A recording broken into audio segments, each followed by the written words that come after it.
इस कार्यक्रम के पुण्यार्चक हैं स्वर्गीय श्री माणिकचंद जी बाजे एवं धर्म पत्नी श्रीमती मोहिनी देवी, कुचामन सिटी, अहमदाबाद की स्मृति में। पुत्र एवं पुत्रवधू श्री पारस जैन बज, श्रीमती कुसुम जैन बज, श्री प्रतीक जैन, श्रीमती श्वेता जैन, पौत्री सनाया, पौत्र कयान, श्री पराग जैन, श्रीमती मेघा जैन, पौत्र आरव, रिद्यान एवं समस्त बज परिवार अहमदाबाद। श्री प्रकाश जी, सरला जी, आदित्य, पूजा, मनन, रचित पाटनी एवं समस्त पाटनी परिवार, अतवीर ग्रुप, मुंबई, कोलकाता, दिल्ली एवं बैंगलोर। Website www.atveeradvisory.com, www.vardhamantrusty.com। स्वर्गीय श्री निवास जी बड़जात्या जी की पुण्य स्मृति में उनके चेन्नई, दिल्ली निवासी पुत्र पुत्रवधू श्रीमान राजकुमार, श्रीमती कमला देवी बड़जात्या, पौत्र पौत्रवधू श्रीमान ललित, श्रीमती नीलम, श्रीमान सुशील ब्रज, श्रीमान सुनील, श्रीमती ऋतु, श्रीमान अनिल हनी बड़जात्या एवं पौत्री दमाद सुला, श्रीमान प्रवीण, श्रीमान Ajay, Shrimati Sangeeta, Shriman Amit, Shrimati Sunita. Firm Saraogi traders, Chennai. SRS cargo logistics India private limited. Shri Shikhar Chand ji Vaid, Jain, Khandwa, निवासी मीरा रोड, मुंबई। श्रीमती सूरज वैद, जैन, पुत्र एवं पुत्रवधू विकास जैन, सोनिया जैन, विजय जैन, अंशु जैन, पौत्र ऋषभ, ऋषान, पौत्री मिराया जैन एवं समस्त वैद परिवार। श्री चंदर सेन, विनोद कुमार जैन, रामपुर वाले, VKJ projects private limited, Dehradun.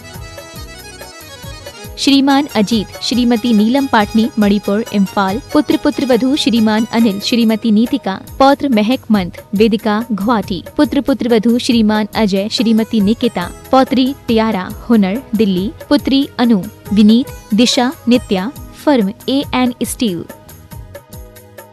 Shrimati Kamlabai Thole, Shri Kailash Chandra ji, Sudha Thole, Prakash Chandra ji, Saroj Thole, Shri Munish, Shrimati Shobhana Thole, Kopargaon, Maharashtra. Shri Suresh ji, Shrimati Rani Jain, Daltonganj, Bihar. Shriman Sandeep जी, श्रीमती लीना सरावगी, कलकत्ता। श्रीमान विज्ञ जी, श्रीमती ममता पाटनी, इंदौर। श्रीमान नीरज जी, श्रीमती नेहा जैन, कलकत्ता। श्रीमान राहुल जी, श्रीमती सुरभि अग्रवाल, आगरा। डॉक्टर अभिजीत जी, श्रीमती हर्षना जैन, जबलपुर। श्रीमती यतन कुमारी, श्रीमान विशाल, मधु, दिशा, निमिषा, मयंक जैन, निवासी आगरा। श्री संजय जी, सीमा, शैलजा, श्रेयांश, शिलोंग। राहुल जी, संयोजना, आर्यन, आगम छाबड़ा, सूरत। श्री सुरेश अजमेरा, श्रीमती विनोद अजमेरा, दिल्ली। श्री नितिन अजमेरा, श्रीमती शेफाली अजमेरा, गौरव अजमेरा, न्यूयॉर्क। श्रीमती सरोज, श्री सुनील, आशिका, प्रतीक जैन, अंकित एवं Khushboo Pataudi. Firm Saroj roofing private limited, Cochin.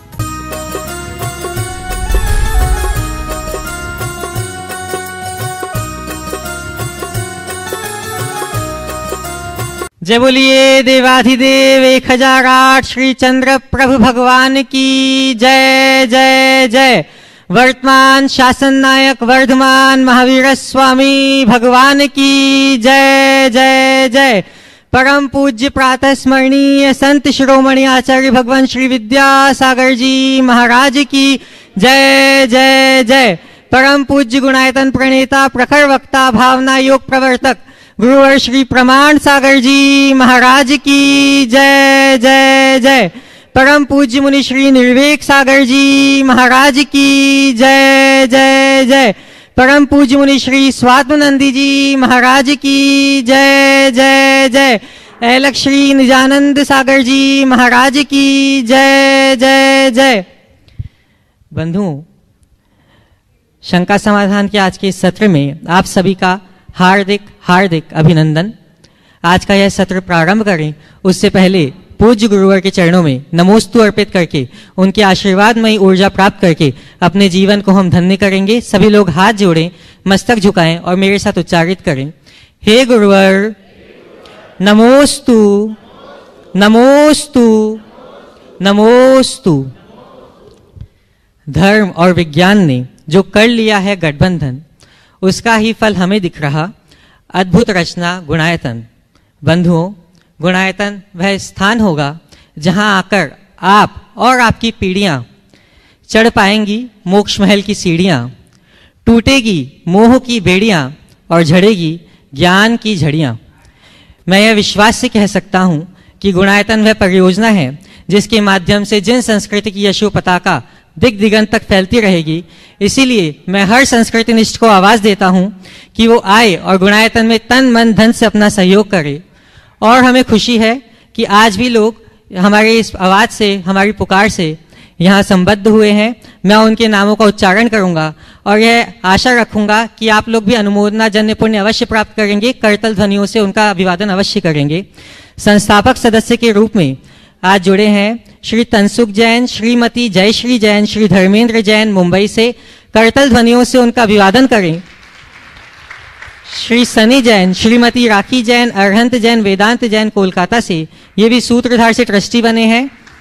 वे लोग यहाँ उपस्थित नहीं हैं, लेकिन हमारा अभिवादन वहाँ अवश्य पहुँचना चाहिए, करतल ध्वनियाँ चलती रहनी चाहिए।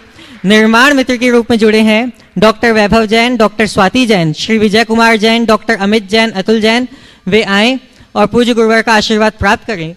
और इनके सम्मान के लिए मैं आमंत्रित करूंगा श्री सिद्धार्थ जी कासलीवाल, एनएलजी जैन, कोषाध्यक्ष गुणायतन। शीघ्रता करेंगे। निर्माण निधि के रूप में जुड़े हैं श्रीमती आशा रानी जैन बेंगलोर से। निर्माण निधि के रूप में ही जुड़े हैं श्रीमती आशा सुराना, धर्मपत्नी प्रदीप सुराना जैन, प्रियंका जैन, धर्मपत्नी सुनील जैन उज्जैन से। और स्वर्ण दान देके जिन्होंने अपने जीवन को स्वर्णिम बनाया है, निर्माण मित्र के रूप में जो संबद्ध हुए हैं डॉक्टर वैभव जैन, डॉक्टर स्वाति जैन, श्री विजय कुमार जैन, डॉक्टर अमित जैन, अतुल जैन भोपाल। इनका सम्मान कर रहे हैं श्रीमान सिद्धार्थ जी कासलीवाल एवं श्री एनएलजी जैन।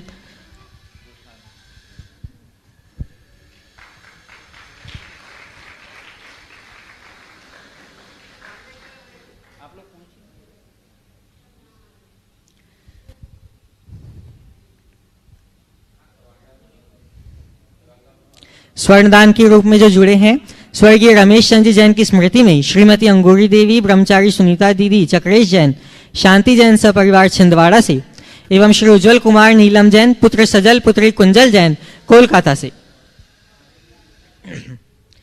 आज का यह सत्र हम प्रारंभ करें उसके लिए मैं प्रथम प्रश्न के लिए आमंत्रित करूंगा डॉक्टर डीसी जैन, बीना सागर से।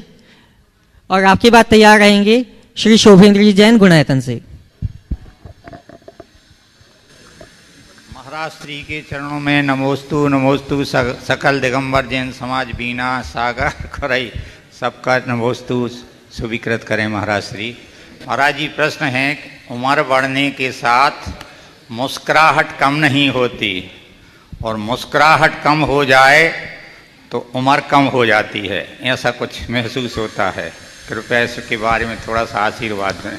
उम्र बढ़ने के साथ मुस्कुराहट कम नहीं होती, मुस्कुराहट कम हो जाए तो उम्र कम हो जाती। आप जिस किसी की भी ये भावाभिव्यक्ति है इसमें सार तो दिखता है। मैं इसे पलटकर कहूँ, जिसकी मुस्कुराहट बनी रहती है उसकी उम्र कम नहीं होती, और जिसकी मुस्कुराहट थम जाती है, मुस्कुराहट खत्म हो जाती है, उसकी उम्र थम नहीं पाती। इसलिए अपने उम्र को हमेशा बनाए रखना है तो जिंदा दिल बन करके जियो, हर पल मुस्कुराते रहो। उपस्थितों श्री शोभेंद्र जी जैन। और आपकी बात तैयार रहेंगे आदरणीय ब्रह्मचारी भैया रिंकू जी, अशोकनगर से। नमोस्तु महाराज श्री, नमोस्तु नमोस्तु नमोस्तु। महाराज श्री ये प्रश्न यश जैन अजमेर का है, उसने भेजा था महाराज जी कि अभी कुछ दिन पहले निर्वाण महोत्सव आया था, तो था कि भगवान का निर्वाण महोत्सव कुछ दिन में सुबह निर्माण मोदक समर्पित किया जाता है और सायंकाल 8 बजे भक्तांबर जी महामंडल का पाठ और 48 दीपकों से आरती का आयोजन किया जाता है। तत्पश्चात मूंगफली, गजक, रेवड़ी, चाय, दूध, अल्पाहार किया जाता है। तो उसकी शंका यह थी कि निर्वाण दिवस दिन रात्रि में अल्पाहार उचित है? निर्माण दिवस में हम धर्म प्रभावना करते हुए मनाएं या पार्टी करते हुए? कृपया मार्गदर्शन देना। जैनियों में एक बीमारी आ गई, कोई भी काम करो खाते रहो। अरे भाई, इस खाने पीने के त्याग का नाम धर्म है कि खाना पीना धर्म है? आप लोगों ने फलाहार को राजमार्ग बना लिया। हम रात्रि भोजन के त्यागी हैं, और केवल इसलिए कि रात में कुछ भी खाने पीने से जीव हिंसा की संभावना बनी रहती। तो जीव हिंसा से बचने के लिए रात्रि भोजन का हमें त्याग करना चाहिए। ये भाव हम सबके लिए बताया जाता है। क्या रात्रि में रोटी खाने से पाप लगता है? कलाकंद खाने से पाप नहीं लगता। पाप तो पाप ही है, और इस तरह का कार्य कभी नहीं करना चाहिए। ऐसा करने वाले लोग जितना पुण्य बांधते हैं उससे कई गुना पाप बंद कर लेते हैं, और धर्म क्षेत्रों में तो ऐसा बिल्कुल नहीं होना चाहिए। ये गलत तरीके का फैशन चल पड़ा है, हमें इससे बचना चाहिए।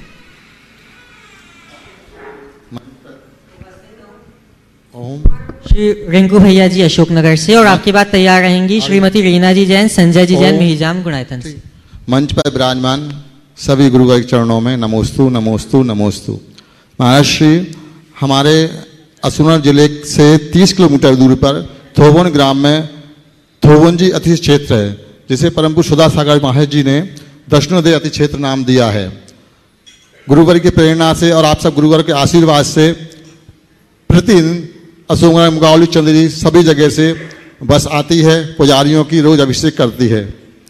और ये प्रक्रिया ओम सवाल करो क्या? हाँ, और उस संबंध में जिज्ञासा ये है महाराज श्री कि सिद्ध क्षेत्र पर अभिषेक पूजन करने से, अधिक क्षेत्र पर अभिषेक पूजन करने से और अपने नगर के जिनालय में अभिषेक पूजन करने से क्या पुण्य फल में अंतर है या कुछ और? परसों ही इस आशय का सवाल आया था, विस्तार पूर्वक उत्तर दे दिया था, इसलिए आज पुनरावृत्ति उचित नहीं। चलिए श्रीमती रीना जी जैन, संजय जी जैन, मिहिजाम गुणायतन से, और आपकी बात तैयार रहेंगे श्रीमान देव कुमार जी, ममता रानी जी जैन, शास्त्री परिवार, कटनी से। नमोस्तु गुरुदेव, नमोस्तु नमोस्तु नमोस्तु। मंच में विराजमान सभी मुनिराजों के चरणों में मेरा कोटि कोटि नमोस्तु नमोस्तु नमोस्तु। महाराज श्री, मेरा प्रश्न है कि मदद एक ऐसी घटना है, यदि किसी की करो तो वो भूल जाते हैं, और किसी की ना करो तो वो याद रखते हैं, ऐसा क्यों? मदद एक ऐसी घटना है कि करो तो लोग भूल जाते हैं और ना करो तो याद रखते हैं, ऐसा क्यों? ये जीवन का एक बड़ा सत्य है और ऐसा होता है। इन बातों को ध्यान में रखते हुए हमें नज़रअंदाज करना चाहिए, और इसे पलट लो कि हम मदद करके भूलना सीखें। समझ गए? हम मदद करें तो भूलना सीखें, और कोई हमारी मदद करे तो याद रखने की आदत डाल ले, तो दुविधा खत्म हो जाए। हाँ संजय बोलो। नमोस्तु महाराज जी, नमोस्तु नमोस्तु। क्रिकेट एक ऐसा खेल है जिसमें हर खिलाड़ी सोचता है कि वो शतक बना ले, लेकिन जैसे ही 99 रन आता है तो या तो चौका छक्का मारकर आउट हो जाता है, या पेशेंस रखता है तो बॉल कम ज़्यादा खाकर उसको बनाता है। ऐसी कहावत है कि 99 अच्छा काम करो, पर एक काम ऐसा कर दिया कि 99 अच्छा काम 0 हो गया। तो हमको उस खिलाड़ी की तरह नहीं आउट होना है। वो कैसा काम है जिससे हमको बचना है? देखो, उदाहरण तो तुमने दिया, पर मुझे लगता है इस उदाहरण को भी थोड़ा विश्लेषित करना चाहिए। इस उदाहरण में मजा नहीं। 99 के बाद यदि कोई आउट होता है तो उसका 99 व्यर्थ नहीं, 99 तो काउंट होता है। 99 वाला 0 में नहीं जाता। हाँ, 99 वाला धैर्य रखता है तो शतक बनाने का श्रेय पा लेता है।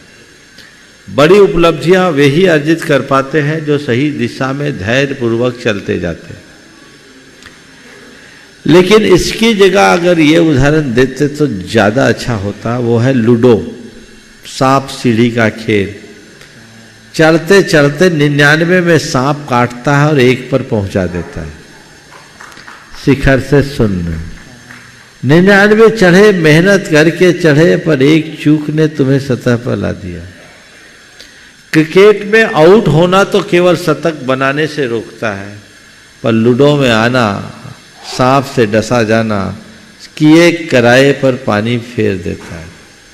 तो मैं सभी व्यक्ति से कहूँगा कि अगर उपलब्धियों के मुकाम पर तुम पूरी तरह न पहुँच पाओ तो कोई चिंता नहीं। पतन के रास्ते पर पैर मत रखना। सीढ़ी चढ़ रहे, एवरेस्ट की चोटी पर चढ़े, बहुत अच्छी बात है। कदाचित न चढ़ पाओ तो भी उतना नुकसान नहीं है, कम से कम पांव फिसलने से बचा रहे, क्योंकि पांव फिसला तो संभल नहीं पाओगे। आजकल हर कोई बड़ी ऊंचाई छूने की चेष्टा में अपना अधा पतन कर रहे हैं और सर्वनाश का कारण बन रहे हैं, उससे हमें बचना चाहिए। नमस्ते। श्रीमान देव कुमार ममता जी रानी जैन, शास्त्रीय परिवार कटनी से, और आपकी बात तैयार रहेंगे अरुण जी जैन, वैभव जी जैन, जयपुर से। मंच में विराजमान सभी महाराजाओं को कटनी से शास्त्रीय परिवार का नमोस्तु नमोस्तु नमोस्तु। मेरी शंका है कि हमारे जीवन में कुंडली का क्या महत्व है? क्या जो नक्षत्र राशि देखकर भविष्य तय करते हैं, क्या वह सही है? हाँ बोलिए। क्या वह सही है या फिर पुरुषार्थ से अपना भविष्य बना सकते हैं? कृपया मार्गदर्शन दें। कुंडली का जीवन में क्या महत्व है?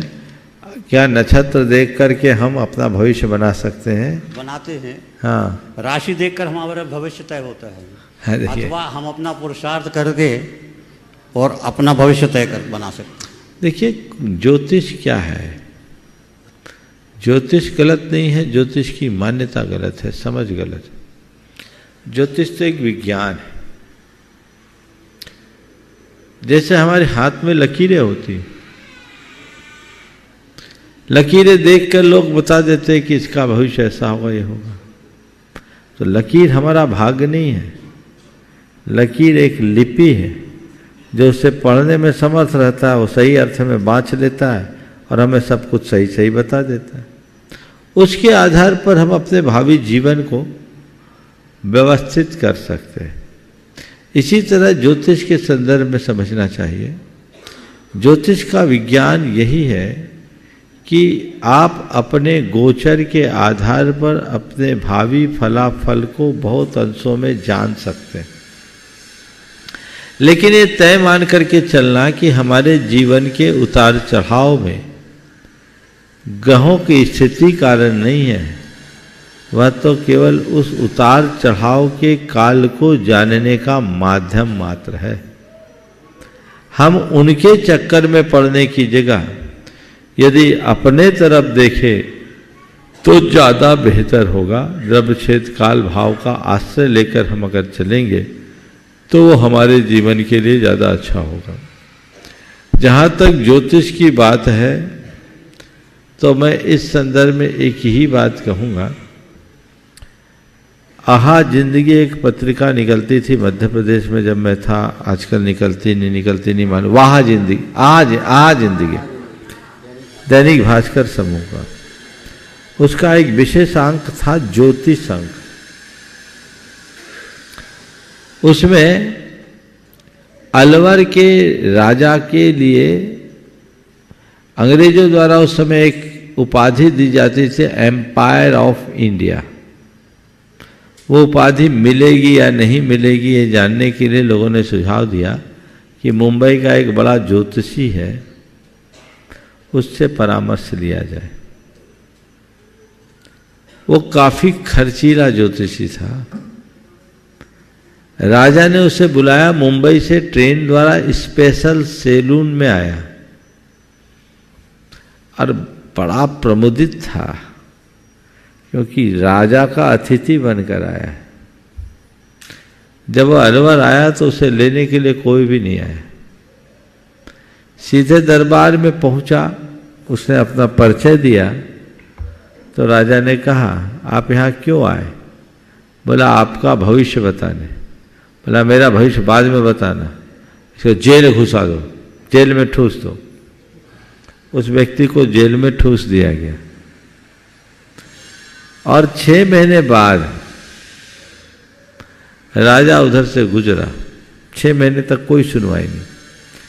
6 महीने बाद राजा गुजरा, उससे पूछा आप यहाँ किस अपराध में आए? बोले मेरा कोई अपराध नहीं, मुझे बिना अपराध के यहाँ जेल में घुसा दिया गया। बोले क्यों आए, क्यों थे? बोले आपका भविष्य बताने के लिए आए थे। राजा ने कहा भैया तू मेरा भविष्य बताने के लिए आया कि मुझे एम्पायर ऑफ इंडिया की उपाधि मिलेगी कि नहीं? तुझे अपना भविष्य नहीं दिखा कि मैं वहां जाऊंगा तो जेल भी जा सकता हूं? जिसको खुद के भविष्य का पता नहीं वो औरों का भविष्य क्या बताएगा। तो आज के समय में मुझसे एक बार किसी ने पूछा, महाराज ज्योतिष को मानते? मैंने कहा मैं ज्योतिष को मानता हूँ पर ज्योतिषियों को नहीं, क्योंकि इसमें इतना ज़्यादा आडंबर जुड़ गया है कि उसने उसके मूल स्वरूप को तहस नहस कर दिया। इसलिए इस पर बहुत ज़्यादा ध्यान देना औचित्यपूर्ण प्रतीत नहीं होता। श्री अरुण जी जैन, वैभव जी जैन जयपुर से अपना प्रश्न रखेंगे। नमोस्तु गुरुदेव, नमोस्तु गुरुदेव, नमोस्तु गुरुदेव। गुरुदेव, आचार्य श्री विद्यासागर जी महाराज के आशीर्वाद से श्री आदिनाथ दिगंबर जैन समिति मानसरोवर मीरा मार्ग के भाव आगामी अष्टालिका पर्व में शिच चक्र विधान मंडल चांदी के बीजाक्षर एवं संस्कृत वाला कराने के भाव हुए हैं, जो संभवतः राजस्थान के इतिहास में पहली बार होने जा रहा है। गुरुदेव, इस विधान में आपके माध्यम से हम ज्यादा से ज्यादा लोगों को विधान में सम्मिलित होने के लिए आमंत्रित करते हैं और आपसे आशीर्वाद व मार्गदर्शन चाहते हैं कि किस प्रकार यह विधान प्रभावना पूर्वक सफल हो और विधानार्थी जनों को इसका ज्यादा से ज्यादा फल मिल सके। बहुत उत्तम भाव प्रकट किया है। सिद्ध चक्र महामंडल विधान की आराधना जीवन की एक पुण्यतम आराधना है, विशिष्ट आराधना है, और वह भी अष्टानिका के दिनों में तो बहुत अच्छी बात है। मेरा सभी जनों को आशीर्वाद अधिक से अधिक जोड़े। और जहाँ तक सवाल है, कहना है कि राजस्थान में पहली बार हुआ है, धारणा सुधार लो। राजस्थान से ही विधान की शुरुआत हुई, समझ गए? तो राजस्थान में इसके लिए जयपुर में, और जयपुर के बाद चांदी के मंडल के साथ दांता, किशनगढ़, सब जगह ये आराधना हो चुकी है। और फिर आपके भिंडर में तो 48 मंडली तक हुई है। इसलिए राजस्थान से इसकी शुरुआत हुई और बहुत अच्छी बात है, आप लोग इसे कर रहे हैं। मेरा बहुत बहुत आशीर्वाद, सभी लोग उत्साहपूर्वक इसमें सहभागिता दें। नमोस्तु महाराज जी, नमोस्तु महाराज। आज गुणायतन से ट्रस्टी के रूप में जो संबद्ध हुए हैं, कोलकाता से श्री सनी जैन, श्रीमती राखी जैन, अरहन जैन, वेदांत जैन, वे यहाँ पे उपस्थित हो चुके हैं। मैं चाहूंगा कि करतल ध्वनियों से उनका अभिवादन करें, वे आएं और पूज्य गुरुवर का आशीर्वाद प्राप्त करें। और उनके सम्मान के लिए मैं आमंत्रित करता हूं श्री एनएल जी जैन एवं श्री अरुण जी जैन जयपुर से।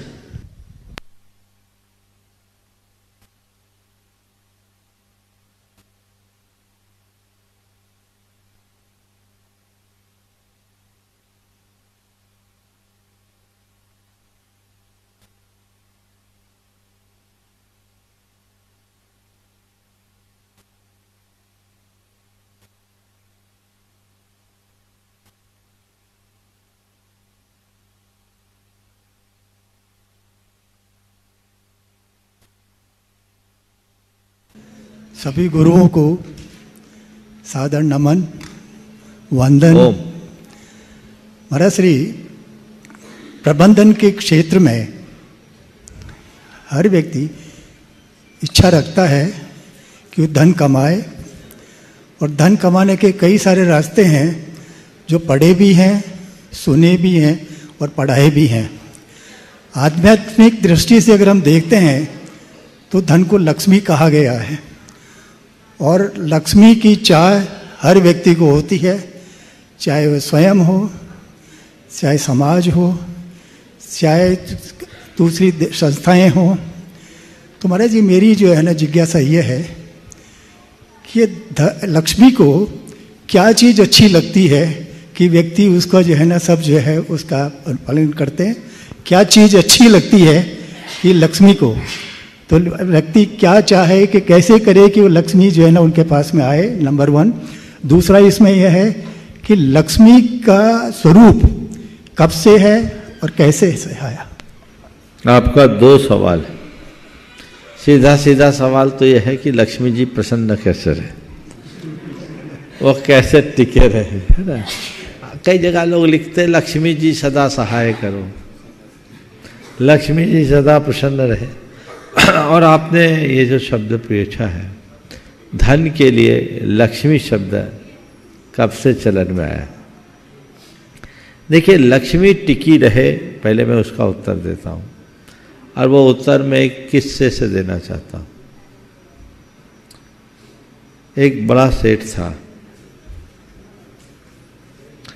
रात में उसके यहाँ सपना है और सपने में लक्ष्मी ने कहा कि मैं तुम्हारे घर नहीं रह सकती। बोले क्यों? बोले मैं तुम्हारे घर नहीं रह सकती, मुझे जाना है।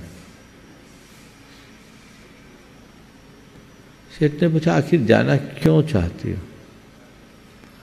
लक्ष्मी ने कहा मैंने कह दिया मुझे जाना है। जाना है तो आप जा सकती हो, पर क्यों जाना चाहती? बोले मैंने तय किया है कि मुझे इस घर में नहीं रहना। आपके पास यश है, धर्म है, वैभव है, मेरी यहां आवश्यकता नहीं। इन सब के साथ मैं नहीं रह सकती, मैं जाना चाहती हूं। तो कहा ठीक है, मैं यश को, धन को, वैभव को छोड़ देता हूं। बोले नहीं, इन सब के छोड़ने के बाद भी मैं यहां नहीं रह सकती। मैं क्यों नहीं रह सकती? बोले तुम्हारे यहां दान भी है। ठीक है, दान को भी छोड़ देता हूं, तुम रहो।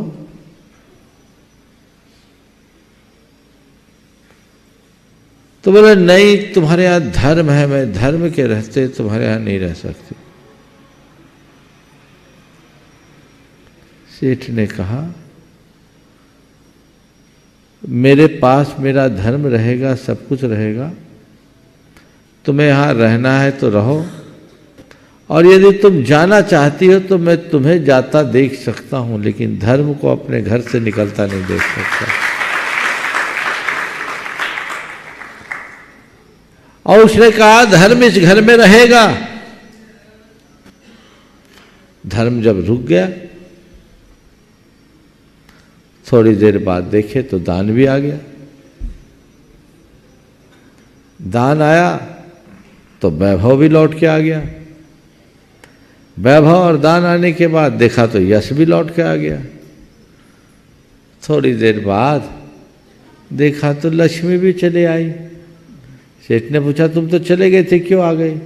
बोले नहीं, जिस घर में धर्म होता है वहीं दान होता है, वहीं यश होता है, वहीं वैभव होता है, और मैं इनके ही साथ रह सकती हूँ।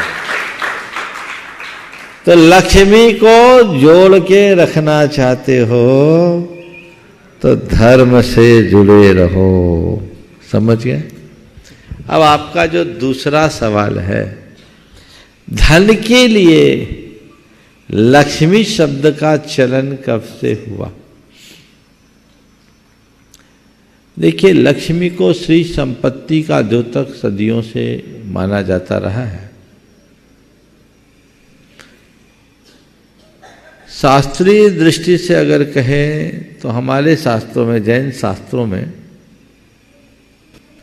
कार्तिकेयानुप्रेक्षा में लिखा है जसास्यान लच्छी चक्कहरानम पिपुन्नवंतानम ता तो किम सार करई रमम करई रईम ईयर जनानम अपुन्नानम। जब चक्रवर्ती जैसे पुण्यवंतों की लक्ष्मी शाश्वत नहीं है तो साधारण पुण्यहीन लोगों की संपत्ति का क्या कहना। तो ये उल्लेख प्राचीन काल से है। अब ये शोध का विषय है कि धन की जगह लक्ष्मी को स्थान कहाँ दिया, लेकिन मुझे लगता है ये पौराणिक काल से चलन में है।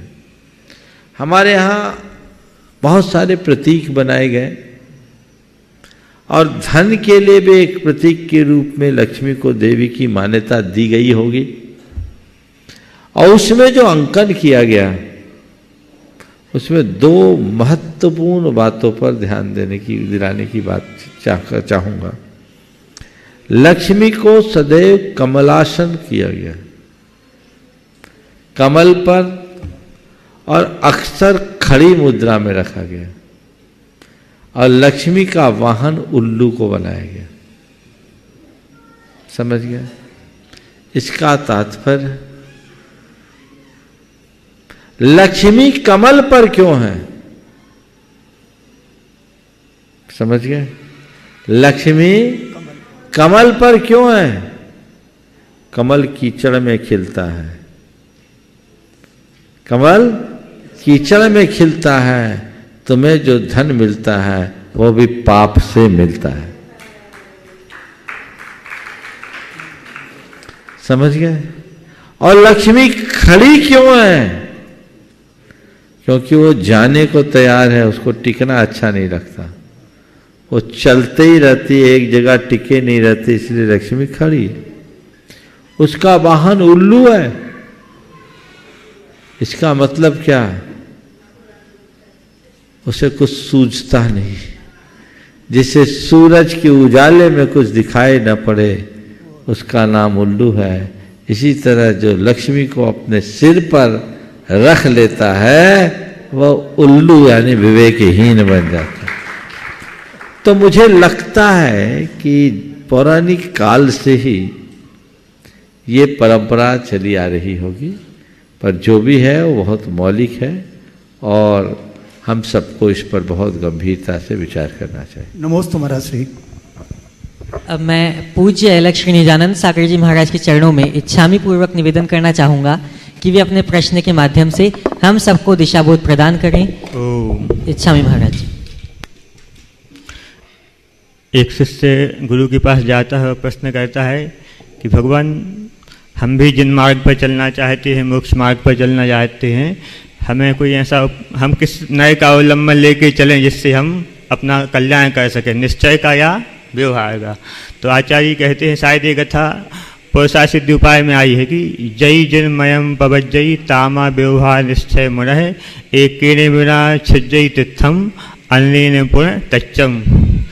आचार्य श्री कहते हैं कि यदि तुम जिन मार्ग पर चलना चाहते हो, आत्मकल्याण करना चाहते तो व्यवहार और निश्चय दोनों को मत छोड़ो। यदि व्यवहार नए का अवलंबन छोड़ दोगे तो दान पूजा जो तीर्थ है उसका नाश हो जाएगा।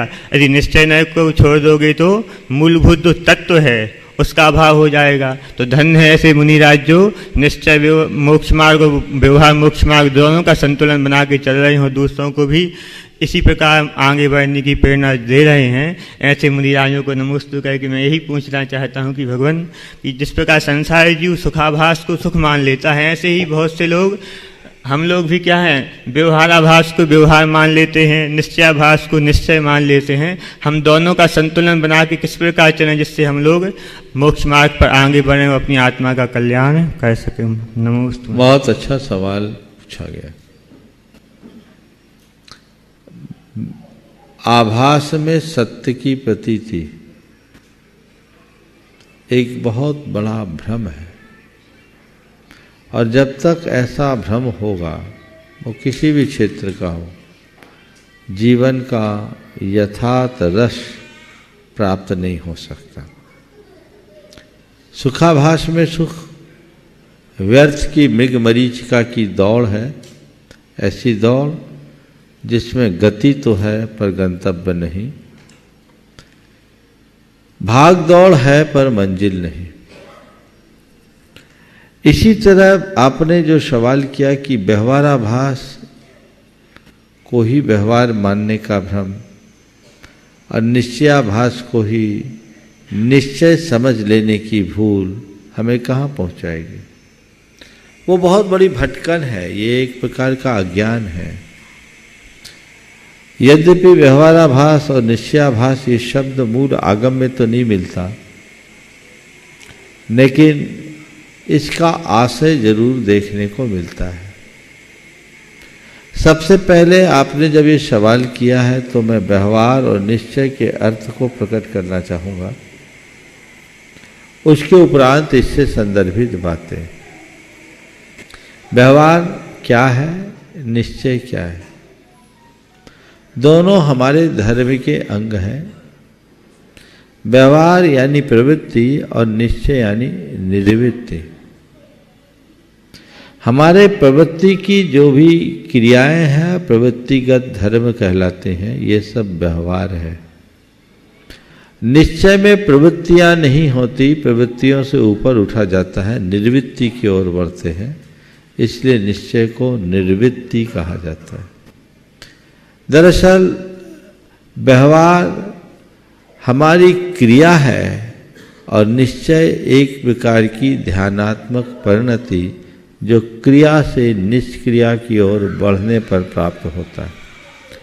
तो इस तरह से व्यवहार और निश्चय दोनों अपनी अपनी जगह अपना अपना महत्व रखते हैं। बिना व्यवहार के निश्चय की उपलब्धि नहीं होती। हमारे यहाँ दो तरह की भूल है। कुछ लोग हैं जो केवल क्रियारूढ़ होकर जीते हैं और कुछ लोग हैं जो क्रियाओं की घोर उपेक्षा करके अपना धर्म साधने की असफल चेष्टा करते हैं। दोनों भूल में है। क्रियाओं के बिना भी धर्म नहीं, पर क्रिया मात्र का नाम भी धर्म नहीं। ये बात हमें सदैव याद रखना चाहिए। जहाँ जैसी आवश्यकता और अपेक्षा हो उसके अनुरूप हमें अपना काम करना चाहिए। व्यवहार और निश्चय दोनों में सामंजस्य बना करके चलना चाहिए। व्यवहार क्रिया है, पर वह तभी जब आत्मा के साथ जुड़कर हो, आत्मस्पर्शी हो, अन्यथा वह केवल एक ऊपरी रूटीन बनकर रह जाएगी। हमारे भीतर शास्त्रों के हिसाब से जब तक कर्मों का क्षय उपशम नहीं होता, तब तक व्यवहार का धर्म भी फलीभूत नहीं होता। व्यवहार की दृष्टि से अगर हम ये बात करें तो जब तक हम अपने क्रिया के मूलभूत प्रयोजन को नहीं साध लेते, तब तक हमारी क्रियाएं सफल नहीं होती। उदाहरण के लिए हमें सामायिक करना चाहिए, ये हमारा धर्म है ना, पर सामायिक में तो बैठ गए और मन लग नहीं रहा है। सामने वाला अपने आप को कृतार्थ महसूस कर रहा है कि मेरी 2.5 घंटे की सामायिक हो गई, मैंने उत्कृष्ट सामायिक कर ली। 2.5 घंटे एक जगह बैठा रहा, ये सराहनीय है, लेकिन बैठकर किया तो पता लगा 2.5 घंटे ऊँघता रहा। तो ये उसकी सामायिक हुई क्या? पर जो व्यक्ति ऐसा सोच के अपने आप को कृतार्थ मान रहा है, वो आत्ममुग्धता में जी रहा है कि नहीं? दूसरे ने कहा, अरे देखो भाई, इस तरह की क्रियाओं में कुछ नहीं होता, रील सीधी करने से कोई सामायिक होती क्या? समता ही सामायिक है, इसलिए हर पल सामायिक रखो, यानी समता रखो, जो हो रहा होने दो। और वो भी क्या कर रहा है? सामायिक के टाइम में दूसरे कार्यों में लगा हुआ है, तो वो भी कुछ फल पा रहा है क्या? सही कौन है? सामायिक को अपने व्रतों की पूर्णता का आधार मानकर उत्साह और जागरूकता के साथ संपन्न करने वाला व्यक्ति ही सच्चा सामायिकी कहलाएगा और उसके ही उस विशुद्धि से कर्म कट पाएंगे। बाकी तो अंधेरा में जिएगा ना। तो इसी तरह शुष्क क्रियाओं मात्र से हमारा कल्याण नहीं होता, जब तक कि वे अंतस्पर्शी न हो। समझ गए? तो व्यवहार अंतस्पर्शी होना चाहिए और निश्चय उसका फल है। व्यवहार फूल है तो निश्चय फल है। आचार्य गुरुदेव ने मूक माटी में लिखा, फूलों का रक्षण हो, फलों का भक्षण हो। फूल के बिना फल नहीं मिल पाते। तो फूल फल नहीं है, सत्य है, पर फूल के अभाव में भी फल नहीं है, ये उससे बड़ा सत्य है। तो व्यवहार को व्यवहार की तरह और निश्चय को निश्चय की तरह देख करके चलना चाहिए। मैं तो ये जानता हूं निश्चय को पाना बहुत कठिन है और व्यवहार को निभाना बहुत कठिन है। दोनों को लेकर चलने वाले ही अपने जीवन में सफल होते हैं। बहुत अच्छी बात लिखी गई है, निश्चय मा जानंता, निश्चय म जानंता, निश्चय दो निश्चयम अजानंता, निश्चय मौलंबनता, निश्चय दो निश्चयम अजानंता, नासंति करण चरणम बाहिर करना रसा की। बहुत से ऐसे लोग हैं जो निश्चय का आलम्बन तो लेते हैं, पर निश्चय से ये नहीं जानते कि निश्चय किस चिड़िया का नाम। और कई ऐसे लोग हैं जो बाहरी क्रियाओं की में आलसी होकर धर्म को ही नष्ट कर देते हैं। ऐसे लोग अपना सर्वनाश कर देते हैं। निश्चय निश्चय रटते रटते निश्चयवादी भी डूबे, क्रियाकलापी भी वे डूबे डूबे, संयम से उबे, प्रमत्त बनकर कर्म न करते, अकंप निश्चल शैल रहे, तीन लोक में लीन किंतु मुनि। तीन लोक में तैर रहे की बात है, तो हम तीन लोक में लीन होकर तीन लोक में तैरने की कला तभी विकसित कर सकते हैं जब व्यवहार और निश्चय दोनों में समन्वय बनाकर चला जाए। मैं निवेदन करूंगा पूज्य मुनि श्री स्वात्मानंदी जी महाराज से कि वे अपने प्रश्न के माध्यम से हम सभी को दिशाबोध प्राप्त कराएं। नमोस्तु महाराज जी, नमोस्तु। नमस्तु नमस्तु नमस्तु। भगवान, एक जीव को सातों ही कर्मों का निरंतर बंध होता है। आयु कर्म छोड़कर उस जीव को कभी तिरंच गति का बंध हुआ, समय बीतता गया और उन्होंने देव गति का आयु बांध लिया, तो उस तिरंच गति के जो अविभागी प्रतिच्छेद उनके संक्रमित हो सकते या नहीं? बहुत अच्छा प्रश्न महाराज जी ने किया है। सबसे पहले तो इस विषय में दो बातें अच्छे से समझना चाहिए कि आयु कर्म और गति कर्म दोनों अलग अलग कर्म हैं, और दूसरी बात, आयु कर्म का बंध ही समय पर अलग अलग समयों में होता है, गति कर्म तो 24 घंटे बंधती रहती। तो हम आपको आयु कर्म का बंध वर्तमान आयु के 2/3 बीतने के बाद जब 1/3 बचता है तभी होता है, और ऐसा एक मनुष्य के जीवन में अधिकतम 8 बार हो सकता है, जिसको शास्त्र की भाषा में अपकर्ष काल कहते हैं। उदाहरण के लिए यदि किसी की 81 वर्ष की उम्र है तो पहली बार आयु कर्म का बंध 74 वर्ष की उम्र में 54 वर्ष की उम्र में कर पाएगा। अगर उस समय आयु का बंध नहीं हुआ तो उसकी बच्ची भी 27 वर्ष की आयु है, उस 27 वर्ष में 2/3 यानी 18 वर्ष बीत जाए, अर्थात 72 वर्ष की आयु में दूसरी बार बांधेगा। अगर वहाँ भी नहीं बांधा तो उसकी शेष आयु बची 9 वर्ष की, उसमें 6 वर्ष निकल गए तो 78 वर्ष में आयु बांधेगा। और अगर उसमें भी नहीं बांधे तो उसकी 3 वर्ष की आयु बची, उसमें से 2 वर्ष निकल जाए तो 80 वर्ष की उम्र में चौथी बार, और अगर उसमें भी नहीं बची तो 1 वर्ष बची, उसमें 8 महीना निकल जाए तो 5वीं बार आयु बांधेगा। ऐसे हिसाब लगाते जाना, इतनी बार आयु बांधेगी, और जिस काल में जो आयु बंधेगी उस काल में वही गति बंधती है, सामान्य नियम है। मैं आप लोगों के लिए बोल रहा हूँ, महाराज ने ये नहीं पूछा, महाराज को ये विषय स्पष्ट है।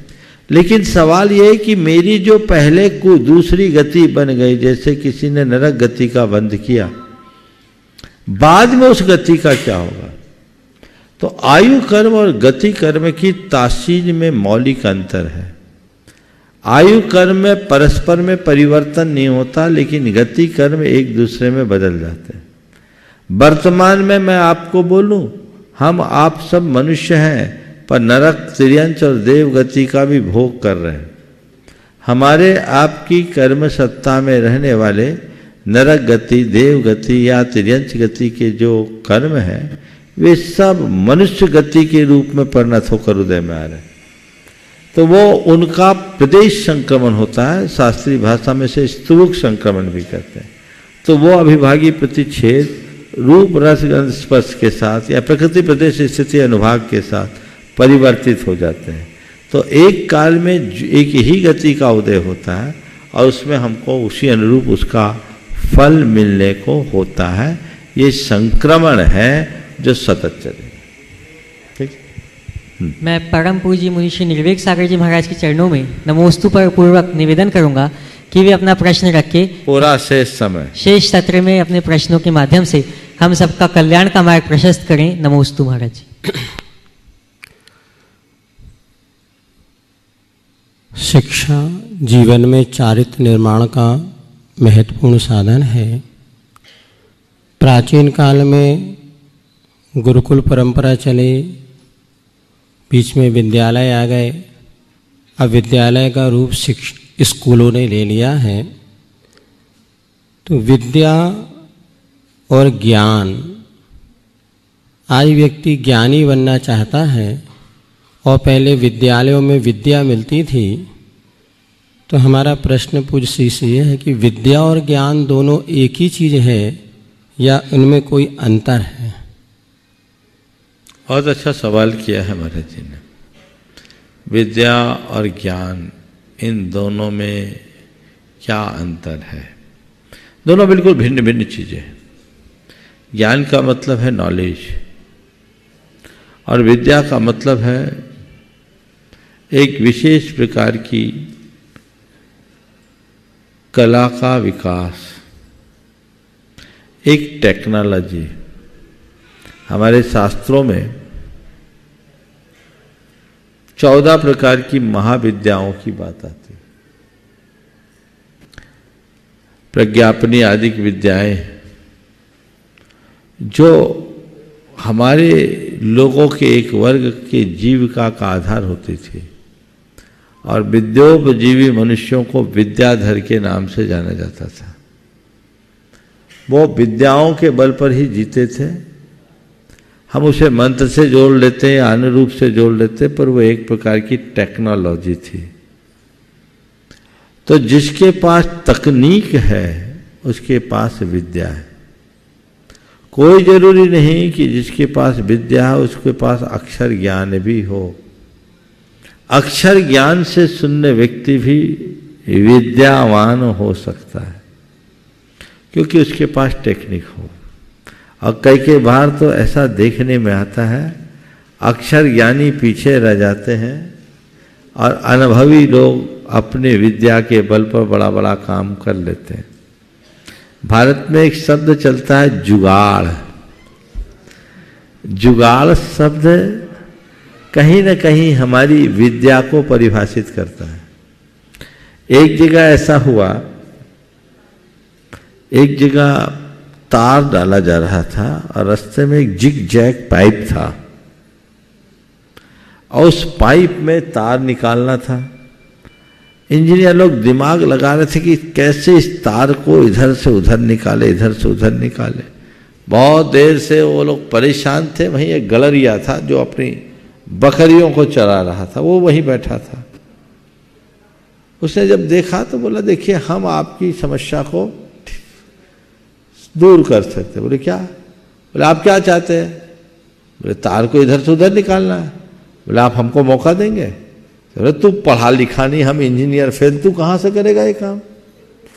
तू पढ़ा लिखा नहीं, हम इंजीनियर फेल, तू कहाँ से? बोला हमें इंजीनियरिंग नहीं जानते पर हमारी इंजीनियरिंग इसमें निकाल देंगे। बोले कैसे? बोले आप मौका दीजिए, निकाल देंगे तो क्या करें? बोला 1000 रुपये देंगे। बोले ठीक है। उसने क्या किया, एक चूहा को पकड़ा और चूहा के पूंछ में उस तार को बांध के उस पाइप के अंदर घुसा दिया।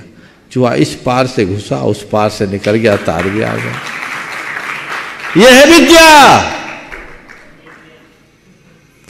विद्या पढ़ने से नहीं आती, विद्या अनुभव से प्रकट होती। समझ गए? अब है ज्ञान। ज्ञान भी 2 प्रकार का है। एक सूचनाओं के संग्रह वाले, जिसको हम कलेक्शन ऑफ इंफॉर्मेशन कह सकते हैं। बहुत सारे लोगों को बहुत ज्ञान होता है क्योंकि उनके पास सारी जमाने की चीज़ों की सूचनाएं होती है। तो जो जितना पढ़ता लिखता है, सुनता है, संपर्क में रहता है, वो उतना ज्ञानी कहलाता है और होता भी है। और दूसरा है अंतस्फूर्त ज्ञान, जिसके लिए प्रज्ञा शब्द भी कहा जा सकता है, या अंतर ज्ञान, आत्मज्ञान। वो ज्ञान है। वो ज्ञान क्या है? एक बच्चा अब आजकल तो चिमनी नहीं आती, लेकिन हम अपनी उम्र के पीछे चले जाते हैं। वो उदाहरण दूंगा कि छोटा बच्चा लालटेन की चिमनी की तरफ लपकता, अब मां रोकती कि बेटा मत जा, ताता है। सबको पता है कि चिमनी छूने से हाथ जलता है, लेकिन इसके बावजूद बच्चा लपकने से नहीं मानता और चिमनी को जाके छूता है। और एक बार चिमनी छूने के बाद जब गरम गरम लगता, रोना शुरू करता है और दोबारा कोई कहता बेटा देख चिमनी, नहीं ताता। ये ज्ञान है जो अनुभव प्रसूत ज्ञान है। समझ गए? शाब्दिक ज्ञान वाला व्यक्ति टोटे में रह सकता है, लेकिन जिसके भीतर अनुभव का ज्ञान प्रकट होता है वो कभी भ्रमित नहीं होता। तो सच पूछो तो सूचनाओं का संग्रह दिमागी बोझ है और अंतर का ज्ञान भीतरी बोध है जो हमारे जीवन का कल्याण कराता है। महाराज जी ने कहा हम अपने बचपन की बात बताते हैं। उस समय वास्तव में विद्यालयों मात्र सरकारी विद्यालय हुआ करते थे, इक्का दुक्का कोई प्राइवेट स्कूल हुआ करते थे। लेकिन धीरे धीरे ज़माना बदला और आज सरकारी स्कूलों में अच्छे बच्चों की संख्या घटती गई और प्राइवेट स्कूलों की संख्या बढ़ती गई। उसी में हमारे ज़्यादातर बच्चे अध्ययन करते हैं। तो पूज्य श्री से हमारा यही प्रश्न है कि जब हम अपने बच्चों को किसी शिक्षा के लिए, चारित्र निर्माण के लिए किसी स्कूल में डालना चाहते हैं तो एक अच्छे स्कूल का चयन हमें किस आधार पर करना चाहिए? क्योंकि आज स्कूल 5 स्टार होटलों से कम नहीं बचे। और जब माता पिता बच्चों को स्कूल में डालने जब 25 स्कूल होते हैं तो कौन सा चयन करने बड़ी दुविधा होती है। जिस ऐसे कैसे हम स्कूलों का चयन करें से हमारे बच्चों का भविष्य उज्जवल अच्छे तरीके से निर्माण हो सके? बहुत अच्छा सवाल महाराज जी ने किया। एक अच्छे स्कूल का चयन हम कैसे करें या अच्छे स्कूल के चयन के मानदंड क्या होना चाहिए? आजकल तो फैशन हो गया है, जिस स्कूल में जितनी स्टार फैसिलिटीज होगी लोग उसको उतना अच्छा स्कूल के रूप में देखते हैं। एक बार की बात है, एक व्यक्ति आया मेरे पास सुबह सुबह और बोला महाराज जी आप आशीर्वाद दीजिए। क्या? बोले बहुत ज़रूरी काम है। बोले क्या है? बोले मेरे बच्चे का एडमिशन है, आज उसका इंटरव्यू है। बोले तेरा बेटा कितना बड़ा है? बोला महाराज जी 2.5 साल का। अब 2.5 साल के बच्चे का एडमिशन के लिए इंटरव्यू? बोले हाँ महाराज जी, अब बड़ी मुश्किल, आप तो आशीर्वाद दे, आपके आशीर्वाद से उस स्कूल में होगा। उस समय मैंने कुछ नहीं बोला, आशीर्वाद दे दिया सहज रूप से। दूसरे दिन आया, महाराज फूला नहीं समा, महाराज आपकी कृपा से बड़ा काम हो गया, उस स्कूल में मेरे बच्चे का एडमिशन हो गया। हमने पूछा कौन सा स्कूल? तो इसने स्कूल का नाम बताया। हम बोले हद हो गई रे, तू मुझे पहले बताया होता तो मैं तो आशीर्वाद ही नहीं देता। बोले क्या हो गया? बोले 5 दिन पहले की बात है, उन दिनों की बात है जब मैं थोड़ा फ्री रहता था तो बच्चों से बात करता था। तो उसी स्थान पर 5 दिन पहले एक बच्चा मेरे पास बैठा था। तो मैंने ऐसी बातचीत में किया, कहा कि तुम स्कूल में जाते हो तो क्या करते हो, टिफ़िन शेयर तो नहीं करते हो? तो उसने कहा महाराज जी क्या करें, हम जिस स्कूल में पढ़ते हैं वहाँ हम कुल 4 जैन बच्चे हैं हमारी क्लास में, बाकी सब नॉन जैन्स हैं और सब प्रकार के कास्ट के हैं और सब नॉन वेज लेके आते हैं, सब के सब नॉन वेज लेके आते हैं। तो हम बोले फिर तुम लोग क्या करते हो? बोले महाराज जी बहुत दिक्कत होती है। तो हमने कहा एक काम किया करो, तुम 5 बच्चे जैन बच्चे अपना अलग खा लिया करो, टिफ़िन शेयर नहीं कराओ। तो बोले नहीं महाराज जी हमारे सर डांटते हैं और कहते टिफ़िन शेयर करना चाहिए, ये भेदभाव नहीं करना चाहिए। मैंने कहा बता भाई, तू अपने जिस बच्चे को 2.5 साल की उम्र में वहाँ दाखिल कर रहा है, रोज़ नॉन वेज खाने वाले बच्चों के साथ वो खाएगा, अपने आजू बाजू के बच्चे को रोज़ रोज़ खाते देखेगा तो अबोध उम्र में उसकी ग्लानि खत्म हो जाएगी, और जिसकी इस अबोध उम्र में ग्लानि खत्म होगी, कल नॉन वेज खाने में क्या संकोच करेगा। ऐसे स्कूल को हम कौन सा अच्छा स्कूल माने। मेरी राय में अच्छा स्कूल वो नहीं जहां अच्छी साज सज्जा और व्यवस्था हो, स्टार फैसिलिटीज हो। अच्छा स्कूल वो है जो तुम्हारे व्यक्तित्व को भीतर से चमत्कृत करे, चमका दे। आज भी बहुत सारे लोग जो दुनिया में शीर्ष पदों पर पहुंचते हैं, साधारण विद्यालयों में पढ़ करके वहाँ पहुँचते हैं।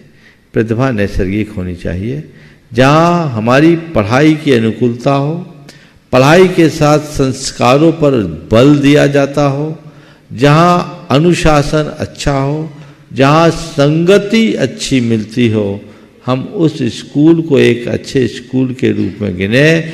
इसके उलट अगर ऐसे स्कूल्स में आप भेजेंगे तो बहुत गड़बड़ होगा। एक परिवार मेरे पास आया, उनकी एक ही बेटी एक इंटरनेशनल स्कूल में पढ़ रही थी, और वो बेटी 10th में थी, और जब आई मेरे पास उससे बातचीत किया तो उस देख कर के मैं भी स्तब्ध रह गया। उसका तो पूरा ब्रेन वॉश, उसकी सोच पूरी तरह वामपंथी, 10th क्लास की बच्ची, वामपंथी सोच, और वो खुले शब्दों में मुझसे कहती है मेरे लिए वेज और नॉन वेज में कोई अंतर नहीं, और मैं तो खाती हूँ। वो अपने माँ बाप के सामने कह रहे हैं, माँ बाप एकदम शर्मिंदगी, उनको भी स्तब्ध रह गए, उनको पता नहीं था।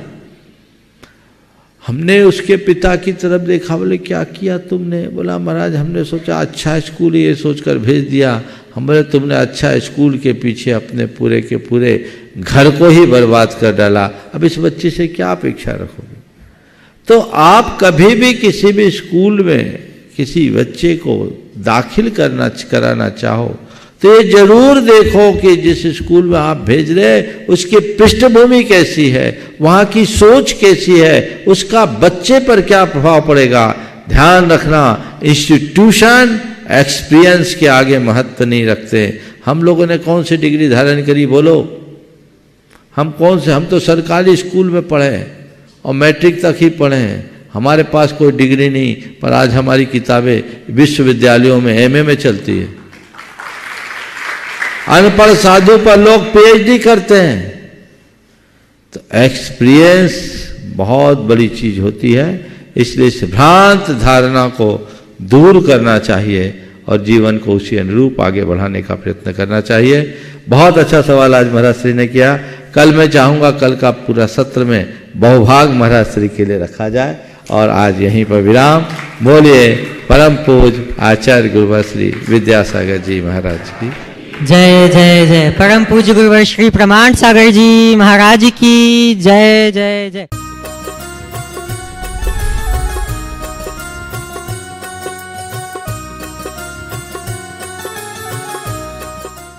इस कार्यक्रम के पुण्यार्चक थे स्वर्गीय श्री माणिकचंद जी बाजे एवं धर्मपत्नी श्रीमती मोहिनी देवी, कुचामन सिटी, अहमदाबाद की स्मृति में पुत्र एवं पुत्रवधू श्री पारस जैन बज, श्रीमती कुसुम जैन बज, श्री प्रतीक जैन, श्रीमती श्वेता जैन, पौत्री सनाया, पौत्र कयान, श्री पराग जैन, श्रीमती मेघा जैन, पौत्र आरव, रिद्यान एवं समस्त बज परिवार अहमदाबाद। श्री प्रकाश जी, सरला जी, आदित्य, पूजा, मनन, रचित पाटनी एवं समस्त पाटनी परिवार, अतवीर ग्रुप, मुंबई, कोलकाता, दिल्ली एवं बैंगलोर। Website www.atveeradvisory.com, www.vardhamantrusty.com। स्वर्गीय श्री निवास जी बड़जात्या जी की पुण्य स्मृति में उनके चेन्नई, दिल्ली निवासी पुत्र पुत्रवधू श्रीमान राजकुमार, श्रीमती कमला देवी बड़जात्या, पौत्र पौत्रवधू श्रीमान ललित, श्रीमती नीलम, श्रीमान सुशील ब्रज, श्रीमान सुनील, श्रीमती ऋतु, श्रीमान अनिल हनी बड़जात्या एवं पौत्री दमाद सुला, श्रीमान प्रवीण, श्रीमान Ajay, Shrimati Sangeeta, Shriman Amit, Shrimati Sunita. Firm Saraogi traders, Chennai. SRS cargo logistics India private limited. Shri Shikhar Chand ji Vaid Jain Khandwa निवासी मीरा रोड मुंबई। श्रीमती सूरज वैद जैन पुत्र एवं पुत्रवधू विकास जैन सोनिया जैन विजय जैन अंशु जैन पौत्र ऋषभ ऋषान पौत्री मिराया जैन एवं समस्त वैद परिवार। श्री चंदर सेन विनोद कुमार जैन रामपुर वाले VKJ projects private limited Dehradun. श्रीमान अजीत श्रीमती नीलम पाटनी मणिपुर इम्फाल पुत्र पुत्रवधू श्रीमान अनिल श्रीमती नीतिका पौत्र महक मंथ वेदिका गुवाहाटी पुत्र पुत्रवधू श्रीमान अजय श्रीमती निकिता पौत्री टियारा हुनर दिल्ली पुत्री Anu Vineet Disha Nitya firm AN steel. Shrimati Kamlabai Thole Shri Kailash Chandra ji Sudha Thole Prakash Chandra ji Saroj Thole Shri Munish Shrimati Shobhana Thole Kopargaon Maharashtra. Shri Suresh ji Shrimati Rani Jain Daltonganj Bihar. Shriman Sandeep जी श्रीमती लीना सरावगी कलकत्ता। श्रीमान विज्ञ जी श्रीमती ममता पाटनी इंदौर। श्रीमान नीरज जी श्रीमती नेहा जैन कलकत्ता। श्रीमान राहुल जी श्रीमती सुरभि अग्रवाल आगरा। डॉक्टर अभिजीत जी श्रीमती हर्षना जैन जबलपुर। श्रीमती यतन कुमारी श्रीमान विशाल मधु दिशा निमिषा मयंक जैन निवासी आगरा। श्री संजय जी सीमा शैलजा श्रेयांश शिलोंग। राहुल जी संयोजना आर्यन आगम छाबड़ा सूरत। श्री सुरेश अजमेरा श्रीमती विनोद अजमेरा दिल्ली। श्री नितिन अजमेरा श्रीमती शेफाली अजमेरा गौरव अजमेरा न्यूयॉर्क। श्रीमती सरोज श्री सुनील आशिका प्रतीक जैन अंकित एवं Khushboo Pataudi firm Saroj roofing private limited Cochin.